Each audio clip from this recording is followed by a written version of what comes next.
The Dog Witch podcast, where we help you create happy, healthy and relaxed dogs. Hello and welcome to your latest edition of the Dog Witch podcast with me, your host, Lisa McCabe, also known as the Dog Witch. Today I am very excited because we have Kelly from Club Synergy joining us as our special guest, and we are going to give a lovely warm welcome, a lovely warm witchy welcome to Kelly.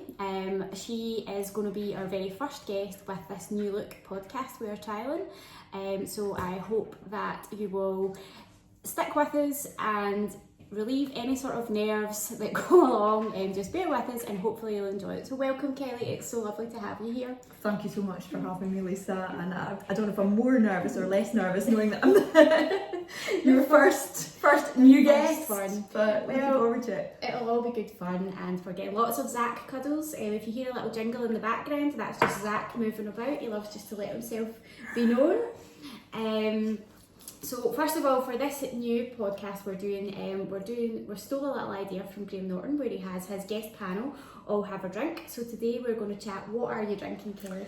Well, today I've gone completely off piste and I'm on Earl Grey tea. I'm normally a coffee drinker, black coffee, but I saw you had Earl Grey and it's one of my favourite ever teas. So you're not blasphemous, you're having it black, no milk. No milk in my Earl Grey, no milk in any tea or coffee. It's as undiluted as possible to get the caffeine in quickly, I think. I always think people who have milk in their Earl Grey are just a little bit strange. I suppose each to their own. Yeah, but 100%. Yeah. Recently I like to drink, I've got a wee fruit tea here, a herbal fruit tea. Recently I've kind of moved across to fruit teas and herbal teas, really because coffee was causing a lot of upset in my stomach. And last week when I was in Costa, I actually seen someone put milk in their fruit tea and I was horrified. My husband said the look on my face was just like, oh, shock horror, what's going on? So fruit tea. So yeah, that's all of it. So we are drinking our teas and we will be chatting to Kelly about her business, Club Synergy. So Kelly, if you could just give us a wee quick introduction to Club Synergy and what it is you do. Thank you. Yeah, well, what do? I think I create a space for frazzled small business owners to get a little bit of me time back so that they can exercise, they can work on their businesses, they can connect with other small business owners and do that within the working day so that they don't sacrifice their family time. Sounds great. Now, obviously, I have known you for a while because I joined Club Synergy way back in lockdown, I think it was. Yeah. Remember those hazy days when we weren't allowed out the house and we had to chat to each other on a screen? And one of the things is the micro habit building. Now, I literally tell people that you have changed my life, and that is not me being dramatic at all in any way, shape or form, because the habit of building small habits leads to bigger things. You know, like when I first met you, I was particularly overweight. I'd lost my love of running, and now, you know, I'm able to not easily bang out 5Ks, but I can run 5Ks, and that's just been building little bits and little bits and little bits. And now I'm like that, trying to get more me time in by doing like journaling and meditation, and it's all just about adding those little things. Yeah, absolutely. Habit stacking, as we call it, but I think the most important thing, as you've said, is it's starting tiny, and it's with something that almost seems too easy not to do. Yeah. Which also makes it too easy because I to think do. Sometimes people can get stuck in that overwhelm of, oh, I want to start running, but I have to go out and start running like 9 miles, or, you know, I want to change my eating habits, so like I have to absolutely change everything in the cupboard and, you know, the whole way that I cook and stuff like that, and it's not really about that at all, isn't it? It's the tiniest thing at a time and getting that embedded. So, you know, James Clear of Atomic Habits talks about the kind of the 2-minute version. What's the 2-minute version of something? So, you know, you mentioned I want to be able to run 5K. Well, if you track that right back to very, very 2-minute version. The 2-minute version might simply be putting your trainers on. It might not even be going out the door. So it might be just getting into the habit of putting your running shoes on, stepping out the door, and then literally stepping back in again and not going out. But doing that consistently, getting it embedded, it'll feel really, really silly. It does feel really silly, but it then gives you something to hook that next bit. It's always onto. the hardest part's always getting started, isn't it? I mean, I was talking to my daughter this morning. She's going to join the gym with her friends, and she's feeling very nervous about it. And I'm saying to her, the hardest part is getting in the room. Once you're there, you'll be absolutely fine. And she is looking forward to it. She's going to give it a go tonight, so we're very hopeful. Brilliant to hear.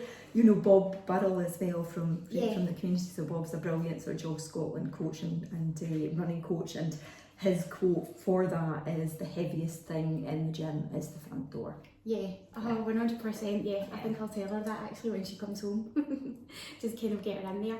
So, how long has Club Synergy been running for? Okay, that's a great question. I started in October 2019. Okay. So that's what, 5 and a bit years. Started it with the intention to be face to face and bringing business owners together. And then, as you mentioned earlier on, we met during lockdown. When I hate the word pivot, but I can't think of another word just now. So had to pivot the business to sort of fit in with the new model. But actually, that was one of the best things that could probably have happened, because the way that Club Synergy is now is a combination of online and in-person events and sessions for community members, and it works. Yeah, so really, you've managed really to well. kind of take a positive out of something that was a bit like, I think during that time we were all a bit like, what are we going to do? No connection. But for me, from my journey anyway, from it being all completely online to then being able to get out and about and meet everyone in person, it was kind of like, oh, that's what you look like. But I enjoy a mixture of both. I enjoy like being online and chatting to people through WhatsApp and things like that, but nothing beats that human connection, nothing beats that. And I think for me as well, because it's dog friendly, it's children friendly, that really helps a lot, because, excuse Zach, he's just having a little drink in the background. Yeah, it's not me and my tea, honest. He's just got water. He's just got water today. So because I can bring Zach, that's kind of 2 jobs in one for me. 3 jobs, because usually what I'll do is I'll document wherever we're walking for our Dog Days Out adventure. So I'm walking the dog, I'm networking, I'm meeting people, and I'm also doing a bit of work while I'm there as well. So it's a perfect kind of space for business owners like me, who are introverts as well, I might add. Perfect space for introverts, to kind of come along and really enjoy things and embrace it, I suppose, as well. Oh, thanks for saying that, Lisa. I think that was what I intended, is finding a space that was multi-purpose but didn't feel that it was adding to the overwhelm. And how did this come about? Like, was it something that you always wanted to do? Like, where did it come from? How long have you got? I'll try and keep it short. First answer, was it something I'd always wanted to do? Absolutely not. I was your classic last picked for games person in school. I wasn't active in the slightest. I would continually lose my gym kit and stuff, so I didn't have to do PE. So I wasn't an active massive person. Turnaround. Yeah, absolutely. And my kind of previous work history was all pretty sedentary.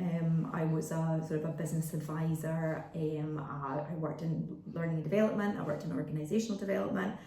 And I was seeing a lot of business owners during that time who were probably the people that I support now, but in a different context. So they would, when I was working with them, would share the fact that they really used to be fit, but they'd kind of fallen off the wagon, and business was just taking up every minute of their day, and they were juggling, and they didn't really have anybody to talk to about it, because they didn't really go home and want to talk to partners because they didn't want to worry them, and just all of this going on.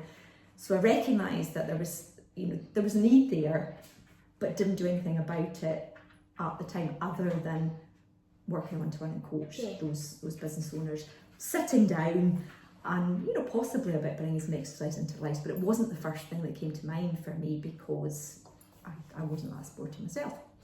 And then in 2006, I got challenged to run the women's 10k in Glasgow. Women's 10k as it was at the time. I think it stopped for a wee while, it's now re-established again.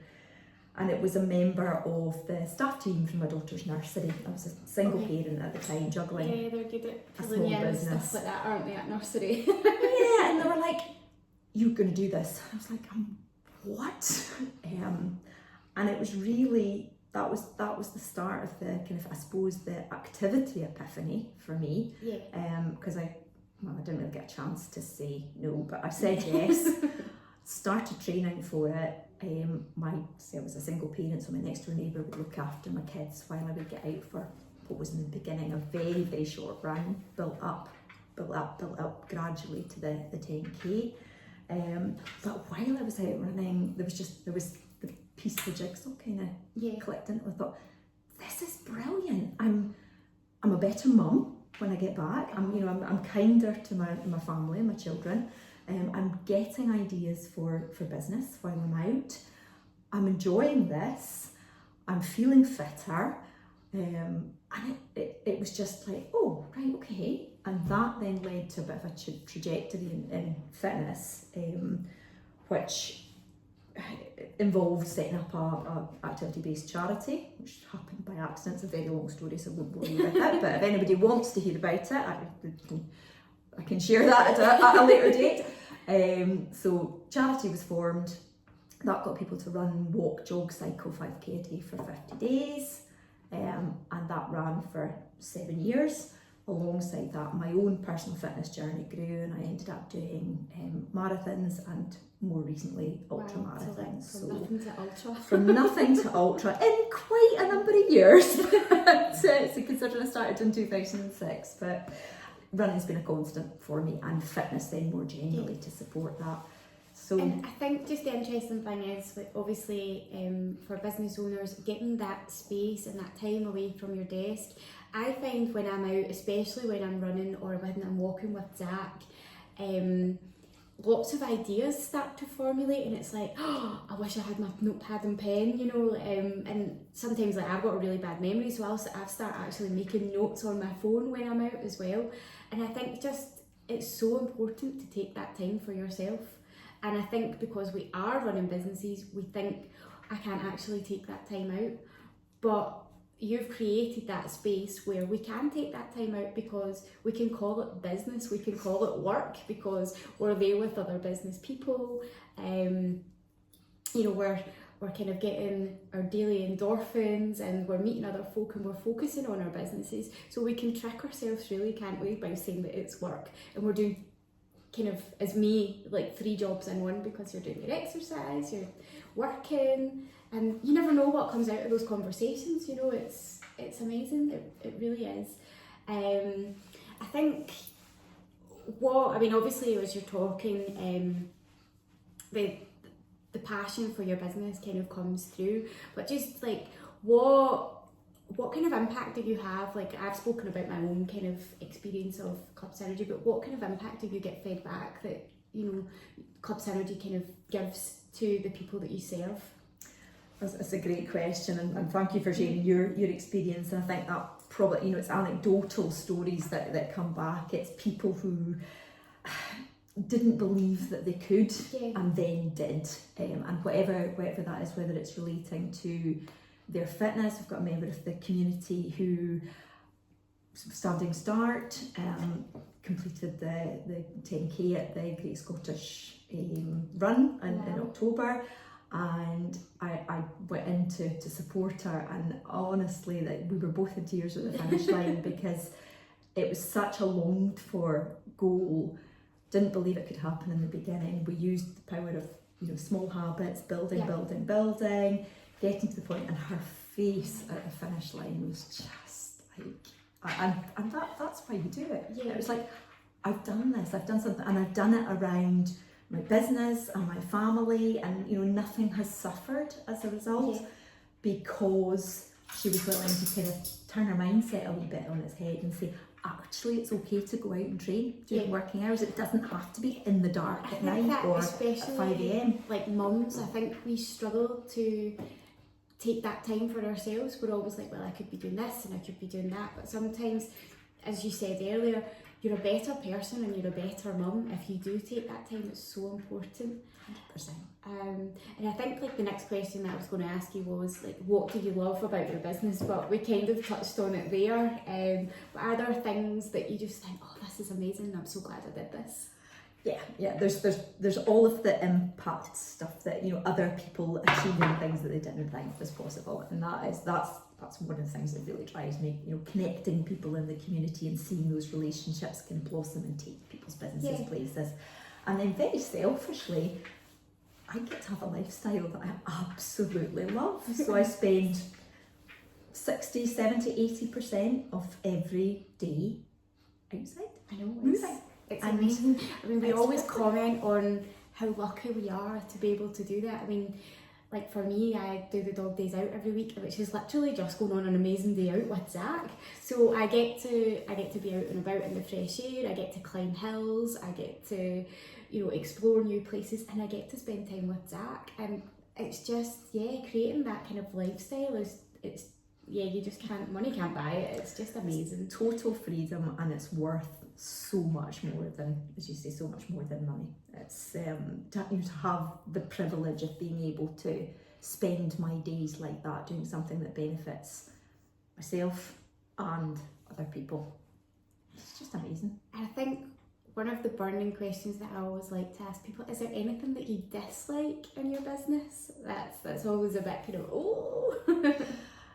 I had to think this, thought you might ask this, and it all sounds really weird, but I think that it's maybe a frustration rather than a dislike, because the concept's quite a bit weird. It's like, you exercise and you network and you do that during the working day, and like, what if I can't get to a shower? And you know, there's all of these questions, and I think for me it's trying to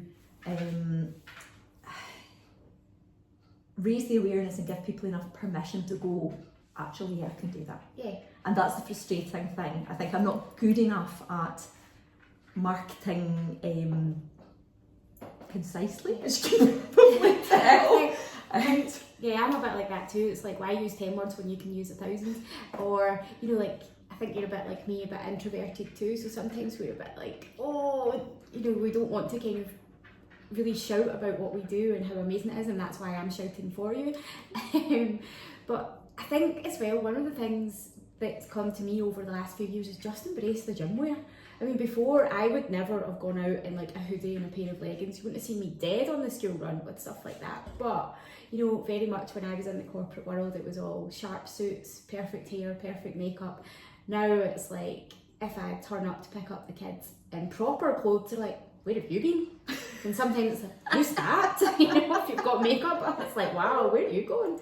So I think one of the top tips that I can give is just embrace the gym wear. You know, nobody sees you when you're working from home, and if you're working on your own business, you're your own boss, so who cares? Absolutely, and I'd add to that as well, that doesn't dent your professionalism. You know, what you carry about your skills, your professionalism, your knowledge, everything that you have in your head, your ability to support other people, your ability to help other folks with their dogs, doesn't rest on whether you're wearing a hoodie or a three-piece suit. I mean, totally. Like, I go to other networking events with other communities and groups and things, and people aren't wearing like suits and formal wear anymore. It's like they're rocking up in jeans and trainers. And I think, you know, my husband works in a position where in the past it was all three-piece suits and stuff, and even now he's going in like long-sleeved polo shirts, and he's not quite got the jeans on yet, but it's, you know, they're like, my granddad would have called them slacks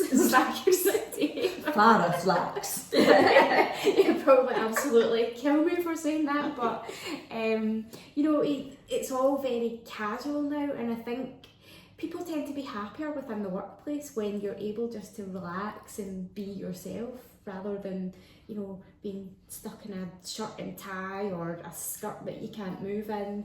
You know, so it brings so much more joy to your everyday life as well. I think so. It's just being able to, as you say, have that identity throughout, and the consistency and Yeah. you know, congruence, I guess, without having to be something at work and something else at home. If you can Yeah, you smooth that out. just totally, and Yeah. it helps to kind of add to that work-life balance as well, you know, because we don't live to work, you know.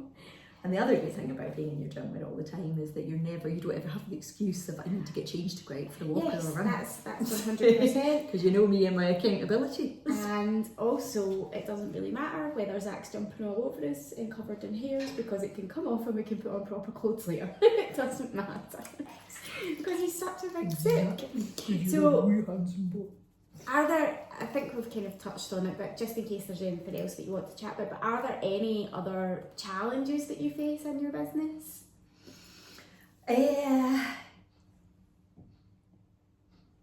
Good question. Do I face challenges in my business? I think that the messaging, the marketing is probably the single biggest challenge that I have.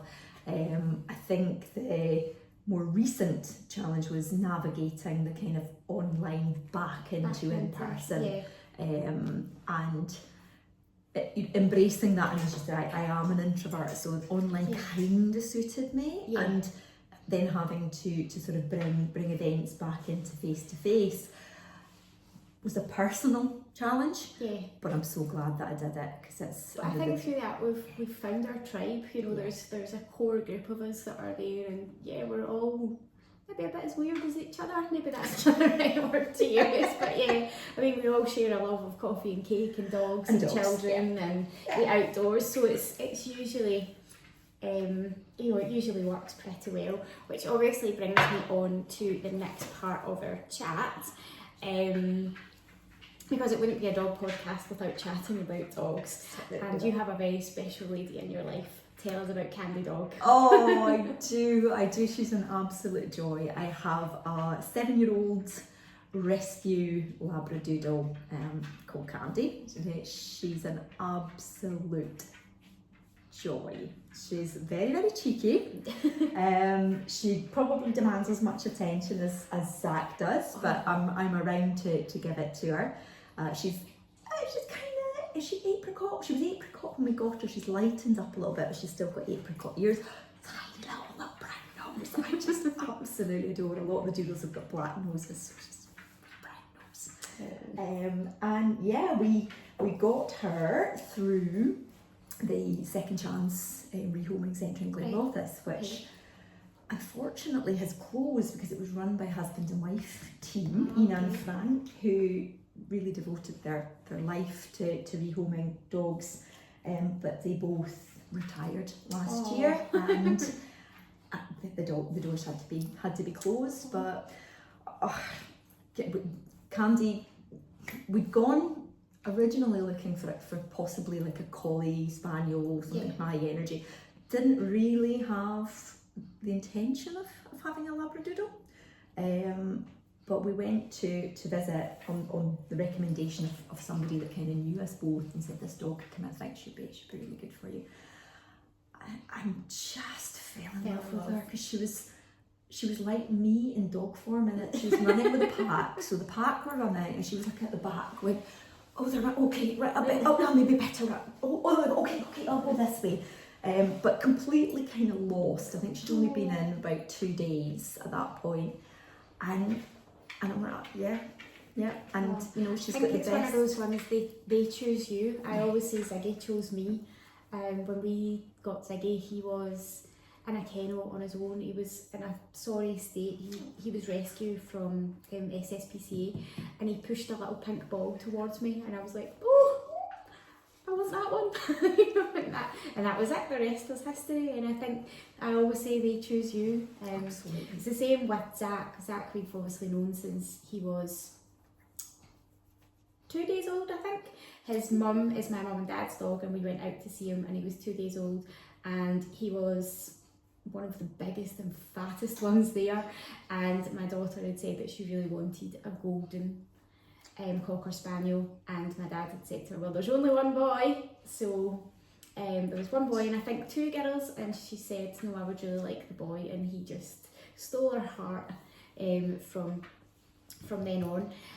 So how old was Candy? Like, when did you meet her? So she was 13 months old when we met her. Still a baby. Still a baby. She had been rescued from a puppy farm that had been closed down. And the story that we were kind of filled in on is that she was on her way to the vet to be euthanised. But there had been an intervention and she was saved, and we don't know the reason for why she was due to be euthanised, because there's absolutely nothing wrong with her. She's just the most perfect girl. So yeah, we've had in our lives for 5.5, 6 years. When we first got her, she was frightened of her shadow. We got her home after all checks and everything, and she wouldn't walk the length of herself. So it was a long process of love and encouragement and training, and you wouldn't recognise the sassy lassie that she is now. Honestly, if you'd seen that wee thing, it was very, very skinny. She's probably bordering on the upper end of ideal now, according to the vet. So I think that's one of the best things with rescue dogs, is it's so rewarding. Both Ziggy and Zane, our older boys, they were rescue dogs, and Zane especially had such a tough life before he'd come to us, and he was only 9 months old when we adopted him, and it took a few years for him to really kind of settle and trust us. But the dog that he blossomed into was just amazing, and yeah, I miss him. You know, I miss his, as much as sometimes he barked and would drive me absolutely round the bends. Yeah, there's that. I mean, you don't make eye contact with Zane because he was worse than Zach. I mean, he would be on your knee and on top of your head and everything else. So tell me, I mean, obviously you talk about Candy very fondly, but tell me what you love most about her. What's the best thing? Oh, I think you kind of touched upon it there. It's the fact that she trusts you implicitly. You know, considering the start that she had in life, which we don't know the half of, but we know from some of the fears that she has that it couldn't have been a particularly nice first year of life. And to know that she just gives you her world. Yeah, and that, they're so loyal, aren't they? They're it's amazing, and once you've got that trust, it's just so rewarding. I mean, I'm not sure with Zach. I mean, I think he would possibly go with anybody, but he's something else, aren't you? And what, obviously, with being out and being active and stuff, and you know, being able to run your business, what sort of impact has Candy had on your life? I think Candy is probably one of the reasons for Club Synergy existing now, is because she needed so much time and not to be left and everything in the early days, and I guess without even really realising it, I kind of built the business around her. So that I didn't have to be away from her, and she could be out with us. I do tend to sort of, if there are other dogs going to be around, she can be a little bit, she's not aggressive in any way. She's more likely to want to try and hide if there's other dogs. She is a friendly girl, so you know, one or two, but if there's new dogs coming, I will tend to leave her at home and give her space when I'm out. But you know, if it's one-to-ones, you know, you and I have been out with Candy and Zach, and they've had an absolute ball while we've been kind of chatting and getting the world to rights. She's a great girl, and it's amazing as well how, as dog owners, I mean, way back in 2009 when I started my first business, that was the same reason. It was literally because Ziggy was at home all day on his own. Dog walkers didn't really exist back then, so it was out of my guilt of him being at home on his own that I started to build my business. And it's amazing what dogs can bring to your life, because I would never have started a business without him. You possibly not without Candy either. So, or maybe not doing everything that you're doing without. Yeah. I think it wouldn't have gone in the direction that it had if I hadn't had her. It maybe would have looked very differently. Yeah. Still involved activity, but it would have looked different. But the fact that Candy was there shaped it. In a particular way. Definitely. And is there anything like with life with Candy? I mean, obviously you can make your life easier by doing your business and stuff, but is there any like kind of top tips that you could give the listeners on what life with Candy is like that can make things a little bit easier? Oh, I don't know if I've got any top tips, Lisa. I think there's a couple of observations, and one of them is you mentioned not looking into his eyes. The eyes, yeah. Do not make eye contact. So do not make eye contact, particularly if you happen to be opening the fridge at the time, because you will have to pay the cheese tax. So I think it's amazing. What is it with dogs and cheese? Do you like your cheese as well, wee man? Oh, he loves cheese. Absolutely loves cheese. I think Candy would. Yeah, she's mad for cheese. And yeah, I would like to seek a tip, if that would be okay, and kind of turn it around a little bit. Maybe your viewers and listeners have got the answer to this. Candy's fed a mixture of kind of wet and dry food, but her dry food she drags out of her bowl and usually takes all the way through the house to eat on a particular rug. Okay. And if you don't notice, and you stand, because we've got about barefoot in our house, if you stand there, it can be a bit like Lego. So any top tips for helping her to keep her kibble in her bowl, I think, would be great. I think Zane used to do stuff like that, and I think they both have probably had the similar very kind of start to life. He used to do that because he was never very sure of when he was getting his next meal, so he would hide things, he would take things away. I mean, it used to be hilarious because he was literally one of those cartoon dogs that would dig up the garden and bury things in the garden. I'd never ever seen that in real life. To me, that's what cartoons were for. Real dogs didn't do that. But Zane always used to do that, and he would painstakingly bury it, and then Ziggy would go out and dig it up and eat it. He'd be like, oh. So I think it's just something that over time Zane kind of learned that I'm going to get fed and it's going to be okay, and there's that trust there. What we started doing was adding different bits into his dinner, so we'd add like maybe some blueberries or some sweet potatoes, things like that that were a bit more tasty, that he really wanted to eat then and there. So then the kibble, back in the days when I used to feed them kibble and stuff, he would munch it all down because what was in his bowl was just too tasty, so he just ate it all there and then. Shout, actually, Lisa. And it's just like small changes over time. I mean, now, like before the boys passed, and you know, I had kind of done all my training and learning into dog nutrition and things. All their meals were all home cooked. Zach's meals are all homemade as well. He's so lucky. I mean, sometimes my husband goes, "Dog's fed better than me," and you kind of want to punch him a wee bit because you're thinking, "Well, I feed everyone the same." But yeah, that would kind of be that. But if anyone else has some top tips for Kelly on that would be amazing. And I think that's probably a good point for us to kind of wrap everything up and just thank you for coming. But if people out there are running a small business at home, or you know, they're working and finding it difficult, you know, they've got family, house, kids, cars, everything that we've all got, you know, where can they find you to come and just kind of get a bit more me time in their lives? Give us your links, you know, socials, website, whatever, just shout out. Okay, so you'll find me website at clubsynergy.co.uk.